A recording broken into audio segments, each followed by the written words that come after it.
Welcome back ناظرین. ہم بات کر رہے ہیں چولستان کے رہائشیوں کو جو پانی کا مسئلہ درپیش ہے اس پر ہم بات کر رہے ہیں. گو کہ اب وہاں پر یہ بتایا گیا ہے کہ 2 لنک کینالز جو ہیں جو چولستان کو جا رہی ہیں اسے کھول دیا گیا ہے، لیکن حقیقت ابھی راشد بھٹا صاحب نے ہمیں بتائی کہ ان نہروں کو مکمل طور پر نہیں کھولا گیا، بلکہ جس نمائشی طور پر اس کا جو گیج ہوتا ہے وہ تھوڑا سا کھولا گیا ہے اور اسے پورا نہیں اٹھایا گیا. اسے پورا اٹھانے کی ضرورت ہے تاکہ پانی فوری طور پر وہاں پر جا کر پہنچ سکے. ہمیں ایک اور گیسٹ نے جوائن کیا ہے، میں ان کا آپ سے پہلے تعارف کرا دوں اور پھر کامران صاحب کی طرف جاؤں گا. ہمارے ساتھ موجود ہیں محترمہ کرم اختر صاحبہ جو کہ چیئرپرسن ہیں سرائکی وومن ایسوسی ایشن کی. بہت شکریہ آپ کا. کرم صاحب موجود ہیں. اور ابھی ریسنٹلی سرائکی پروفیشنلز کی جانب سے ایک پروٹیسٹ بھی کیا گیا تھا میٹروپول ہوٹل کے پاس، اور وہاں اس میں بھی وہ سرگرم رہی ہیں اور مختلف شعبوں سے لوگ وہاں شریک ہوئے تھے اس احتجاج میں. اس کی فوٹیج بھی آپ اسکرین پر دیکھ رہے ہیں. اور اگر آپ ہمارے پروگرام میں شریک ہونا چاہیں تو اسکرین پر لائیو کال کے لیے ایک نمبر وہاں پہ نمایاں ہے، لکھا ہوا آ رہا ہے. آپ اس نمبر کو ڈائل کریں گے تو آپ ہم سے بات بھی کر سکتے ہیں. کامران احمد صاحب، آپ نے راشد بھٹا صاحب کی گفتگو سنی تو کیا آپ کے ذہن میں آتا ہے کہ کیا ہو سکتا ہے اور آپ کی این جی او کیا کرتی ہے؟ تھوڑا سا اس کے بارے میں بتائیے. بہت شکریہ سب سے پہلے میٹرو ٹی وی کا اور اختر بھائی آپ کا کہ آپ نے موقع دیا ہمیں. مسلم ویلفیئر سینٹر پاکستان ایک ناٹ فار پروفٹ آرگنائزیشن ہے اور ہم 2002 سے رجسٹرڈ ہیں.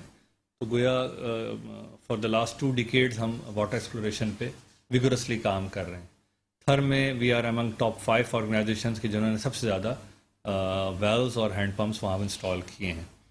بلکہ ابھی ریسنٹلی ہم نے وہاں پہ سولر ویلز کا بھی سلسلہ شروع کیا ہے اور وہ بھی لگائے ہیں. اب جس طرح سے صورتحال اس وقت چولستان کی ہم ڈسکس کر رہے ہیں ہے تو یہ اسٹیٹ فیلیور نمبر 1.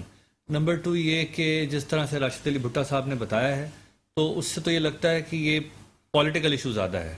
بہرحال ہمیں اس بات کی طرف نہیں جانا نہ اس ڈیبیٹ میں انجسٹیفائڈ ڈسٹریبیوشن آف واٹر. بالکل. تو اس ڈیبیٹ کو تو ہم کرتے ہاں ظاہر ہے وہ آپ کا سبجیکٹ نہیں ہے. 70-72 سال سے یہ قوم اسی اینڈلیس ڈیبیٹ پر بات کرتی ہے لیکن اس کا کوئی حاصل اصول نہیں ہے. ہمیں یہ دیکھنا ہے ہم فوری طور پہ کیا کر سکتے ہیں. So what we are doing and what we can do وہ یہ ہے کہ جس طرح بھٹا صاحب نے کہا کہ نہر کے سائڈ بائی سائڈ اگر نلکے لگا لیے جائیں انیشیلی تو فوری طور پہ کوئی ریلیف پرووائڈ ہو سکتا ہے. اس کے ساتھ ساتھ ہمیں وہاں کی زمین کی ساخت، اس کی ڈیپتھ اور پانی کی اویلیبلٹی کو دیکھنا ہوگا جو کہ وہاں کے مقامی لوگ بہت اچھی طرح سے جانتے بھی ہیں اور ہمیں وہ اس میں اسسٹ بھی کر سکتے ہیں. بالکل. میری ہمبل ریکویسٹ یہ ہوگی آپ سے آپ کے چینل کے توسط سے کہ آپ بھٹا صاحب کو پروگرام کے بعد میرا نمبر بالکل شیئر کریں اور ان سے کہیں کہ فوری طور پہ رابطہ کریں. ہم وہاں پہ وزٹ کرتے ہیں کیونکہ ہم نے سدرن پنجاب میں کام شروع کر دیا ہے. جس طرح ادی کا علاقہ ہے استا محمد، ہم نے وہاں پہ ہینڈ پمپس لگائے ہیں. ہم نے راجن میرا بھی آبائی علاقہ ریمیر خان ہے. جی بالکل. اختر صاحب بھی ریمیر خان ہم وہاں سے کام شروع کر چکے ہیں. کوئی گزشتہ 3 سال سے ہم ساؤتھ پنجاب میں کام کر رہے ہیں. باولپور ڈویژن، استا محمد، احمد پور شرقیہ اور جو کچے کا علاقہ راجن پور کا ہے میں وہاں تک خود گیا ہوں اور وہاں پہ ہم نے بے شمار ہینڈ پمپس لگائے ہیں. اب تک ویلز کی وہاں پہ ہمیں پروبیبلٹی ابھی تک کسی نے کنفرم نہیں کی ہے. تھوڑا سا ہمیں مقامی طور پہ سپورٹ چاہیے ہوگا لیبر کے اینڈ سے، ریلائبل کانٹریکٹر کے اینڈ سے کہ جو ہمیں وہاں پہ ہمارا کام پراپر ایمانداری سے ایگزیکیوٹ کر کے دے سکے. اس کے لیے پریکٹیکلی کرم اختر صاحبہ بھی موجود ہیں آپ کے ساتھ، بھی جانے کے لیے تیار ہیں. بالکل جا سکتے ہیں، ان سے بات بھی کرتے ہیں. ڈومیسٹکلی وہاں آن گراؤنڈ ہمیں یہ سپورٹ چاہیے ہوگی. باقی اس کو کرنے کے لیے ہم بالکل ولنگ بھی ہیں، تیار بھی ہیں اور جتنی بھی ہماری کیپیسٹی ہوگی انیشیلی ہم فوری طور پہ وہاں یہ کام اسٹارٹ کریں گے اور تاکہ فوری طور پہ کوئی ریلیف پرووائڈ کیا جا سکے انشاءاللہ. یہ تو اللہ تعالیٰ آپ کو جزا دے اس بات کی. اور ظاہر ہے اس میں ہم نے کچھ انفارمیشن آپ سے شیئر کی لیکن آپ نے پرویکٹیولی اس کو فالو کیا اور آپ خود. بالکل ہم شکر گزار ہیں کہ کوئی این جی اوز آگے آئی، ورنہ ہم تو اپیل کر کر کے تھک گئے تھے، کوئی آگے ہی نہیں آ رہا تھا. نا امید نہیں ہونا چاہیے. کرم اختر صاحبہ آپ یہ بتائیے کہ آپ مظاہرے میں بھی شریک تھیں اور ہفتے والے دن کا مظاہرہ تھا جس وقت کراچی میں ٹیمپریچر 42+ تھا، گرم ترین دن تھا کراچی کا. اور کرم صاحبہ خود فیملی کے ساتھ وہاں شریک تھیں، کرن اشاری صاحبہ بھی خود شریک تھیں اور بھی سرائکی پروفیشنل وہاں موجود تھے. تو یہ بتائیے کہ چولستان کے لوگوں کے لیے کیا کر سکتی ہیں آپ، کیا کرنا چاہتی ہیں، لوگ کیا کریں اس کے لیے؟ ظاہر ہے جیسا کہ بھائی نے بتایا وہاں کی صورتحال، جانور مر رہے ہیں کیونکہ ان کی جمع پونجی جانور ہیں. اسی سے جیسے انہوں نے بتایا کہ دودھ بیچتے ہیں، ظاہر ہے دہی بیچتے ہیں، مکھن بیچتے ہیں تو وہ اسی سے کھاتے پیتے ہیں اور اتنی ان کی اموات ہوئی ہے، اتنی وہاں پہ نقصان ہوا ہے. تو ظاہر ہے حکومت تو ویسے بھی وہ تو بول بول کے تھک جائیں گے تو نہیں سنے گی. اور یہ این جی اوز ہیں جیسے یہ ہیں اور بھی ہیں بہت سارے، دیکھا بھی ہے کہ وہاں کام کر رہی ہیں اور میرا بھی یہی ہے کہ میں بھی وہاں جاؤں، میں خود جاؤں وہاں اور خود جا کے دیکھوں صورت حال کو. اور ظاہر ہے میرا علاقہ بھی وہی ہے, رحیم یار خان, اور آگے بہاولپور تک بھی ظاہر ہیں, آنے جانے رشتہ دار آتے جاتے ہیں. اور وہ جو علاقہ ہے وہاں جو جیسے یہ صحیح بولا ہے بھائی نے کہ نہریں کھولیں, بس ان کا حال ہے نہریں کھولنا, کہ نہریں اگر صحیح طریقے سے کھول دیں تو وہ میں نے ویڈیو بھی دیکھی ہے, پہلے جو بھائی نے ویڈیو بھیجی تھی اس میں بالکل نہر نہیں کھلی ہوئی تھی, بند تھی بالکل نہر. جب انہوں نے شور مچایا سوشل میڈیا پہ یہ آئی ویڈیو تو پھر انہوں نے نہر کھولی, وہ بھی تھوڑی سی جیسے پانی جا رہا ہے تھوڑا تھوڑا. چلیں آپ ساتھ جا کے کام کرنا چاہتی ہیں, کامران صاحب بھی ویلنگ ہیں, آپ لوگ ساتھ مل کے کام کر سکتے ہیں, ادھر جا سکتے ہیں اور آپ ان کو گائیڈ بھی کر سکتی ہیں.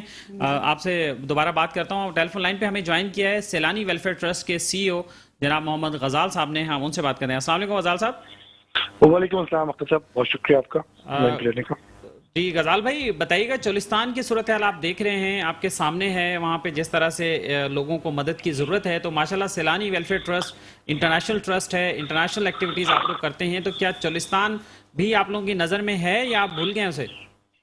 اختر بھائی آلریڈی اس کے اوپر جب اتنی نیوز اسپریڈ ہوئی سوشل میڈیا میں, ہمارے بورڈ کا ہنگامی اجلاس طلب کیا گیا اور آلریڈی ٹیم ہماری فارورڈ ہو گئی ہے نا. اب میرے خیال سے آج 4 بجے یا 5 بجے تک ٹیمز وہاں پہنچ جائیں گی, امدادی سامان لے کر نکلی ہیں ہماری ٹیمز. اس کے علاوہ جو دوسرا حصہ ہے بلوچستان کا, جو اس کے اوپر ہی بہت زیادہ ہے, وہاں ہیضہ بھی پھیلا ہے کچھ جگہوں پہ اور کچھ جگہوں پہ پانی کی بھی مسائل ہے, تو وہاں بھی ٹیم ہماری پہنچ گئی آلریڈی. سوئی اور اس کے آگے ٹیمیں رات تک پہنچی ہوئی تھیں, میں رات کو کوارڈینیشن میں تھا ان سے, تو دونوں جگہوں پہ ہماری ٹیم ڈپلوائے ہو گئی ہیں. اور انشاءاللہ جو یہ چولستان والا علاقہ یہاں تو 4-5 ٹیم پہنچ چکی ہوں گی. اچھا چلیں, آپ نے یہ زبردست کیا کہ بلوچستان کو بھی شامل کیا آپ نے, اچھی بات ہے, وہاں تو اور زیادہ مسائل رہتے ہیں. تو یہ چولستان کے حوالے سے آپ نے جو ٹیم بھیجی ہے اور جو امداد بھیجی ہے وہ کیا ہے, ذرا ایکسپلین کریں گے کہ وہاں آپ نے چیک کیا ان سے کہ کیا چیز کی ضرورت ہے انہیں اور کیا چیز بھیجی آپ نے؟ دیکھیں ہم وہاں پہ ڈپٹی کمشنر کے رابطے میں ہے نا, تو میڈیسنز بھی ہیں ساتھ, کیا کہتے ہیں پانی کا ایک بہت بڑا اسٹاک ہے. اس کے علاوہ ہم یہ بھی ورک آؤٹ کر رہے ہیں کہ آگے ہم فردر کیا کر سکتے ہیں جب مل کے نا. تو ابھی تو اجناس ہے, کھانے پینے کی چیزیں ہیں, تو یہ اجناس ادویات اور پانی کے ساتھ ہے, مگر وہاں کے ڈپٹی کمشنر کے ساتھ ہمارے بہت مسلسل رابطہ ہے. ہماری جیسی ٹیم پہنچیں گی تو ہم پھر فردر آگے کنسائنمنٹ پہنچائیں گے. چلیں زبردست. اور اگر کوئی اور بھی وہاں کے نیڈ آپ کو پتہ چلے یا ہم آپ کو بتا دیں, ہمارے توسط سے آپ کو پتہ چلے, تو وہ بھی ہم آپ کو فارورڈ کر دیں, آپ اس کو بھی دیکھ سکتے ہیں. بالکل اختر بھائی, ہم آپ کو ریکویسٹ کریں گے کہ ایسے کچھ بھی ہو آپ ہمیں بتائیں تاکہ ہم چیزوں کو جلد سے جلد اور بہتر طریقے سے پہنچا سکیں. ہمارے ساتھ غزال بھائی اسٹوڈیو میں مسلم ویلفیئر سینٹر کے کامران احمد صاحب موجود ہیں, سرائکی وومن ایسوسی ایشن کی کرم اختر صاحبہ موجود ہیں, کامپرس رہنما کرن لاشاری صاحبہ بھی موجود ہیں. یہ لوگ بھی ویلنگ ہیں وہاں جا کر کام کرنے کے لیے, تو ان کی بھی کوئی کوارڈینیشن ہو جاتی ہے تو پھر آپ سے بھی کوارڈینیشن کروا دیں گے تاکہ گراؤنڈ پہ جب یہ لوگ پہنچے وہاں تو وہاں کی ضروریات آپ کو بتا سکیں. بالکل ٹھیک ہے سر, انشاءاللہ. بہت شکریہ آپ کا غزال صاحب, ہمارے ساتھ ٹیلی فون لائن پر موجود تھے. اور یہ خوشائند بات ہے, صورتحال تو افسوسناک ہے, لیکن یہ خوشائند بات ہے کہ جو این جی اوز ہیں اور جو سماجی خدمت میں جو لوگ شامل ہیں, دن رات اسی کام میں لگے ہوئے ہیں خلق خدا کی خدمت میں, وہ بالکل تیار ہو گئے ہیں, انہوں نے تیاری پکڑ لی ہے, ان کی ٹیمیں روانہ ہو گئی ہیں. سیلانی ویلفیئر ٹرسٹ بھی ایک بڑا نام ہے اور ان کی ٹیم وہاں پر پہنچ گئی ہے, یہ بڑی خوشائند بات ہے. کرم صاحب کیا کہیں گے اس صورتحال پہ؟